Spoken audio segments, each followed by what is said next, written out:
Jesus warned his followers to beware of people like Muhammad. In Matthew 7, Jesus said, "Beware of false prophets who come to you in sheep's clothing, but inwardly are ravenous wolves. You will know them by their fruits." No one in history fits this description of a false prophet more perfectly than Muhammad. Muhammad came to Jews and Christians and claimed to be their friends, sheep's clothing. But when he became powerful enough, he called for their violent subjugation, ravenous wolf. Whether we look at Muhammad's life or the impact he's had on the world, Muhammad's fruits are not good. Paul received revelations telling him what to believe about Jesus.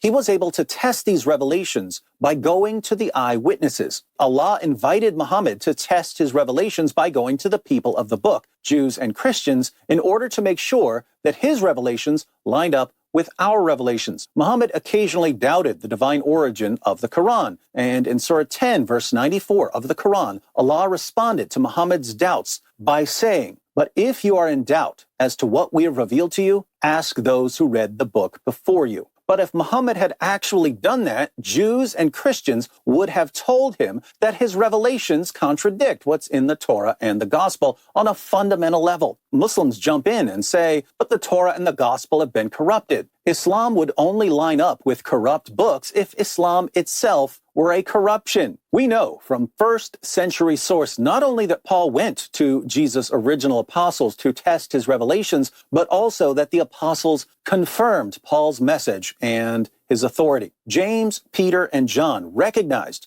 that Paul had been sent by God to preach the gospel among the Gentiles. Since the gospel preached by the apostles of Jesus was a message about his sacrificial death, his resurrection from the dead, and his divine nature, all of which contradict the Quran, it's safe to say that they would have regarded Muhammad as an obvious heretic and a false prophet. According to the Apostle John, any preacher or teacher or prophet who denies that Jesus is the Son of God is an antichrist. Muhammad denied that Jesus is the Son of God. Paul was far more careful in transmitting stories. As a Pharisee, Paul describes his life by saying, "I was advancing in Judaism beyond many of my contemporaries among my countrymen, being more extremely zealous for my ancestral traditions." He's the polar opposite of Muhammad, one of whose contemporaries said of him in Ibn Ishaq, page 243, "Muhammad is all ears. If anyone tells him anything, he believes it." A guy who has a reputation for believing anything anyone tells him is not the sort of guy you want telling you what to believe about the most important man in history.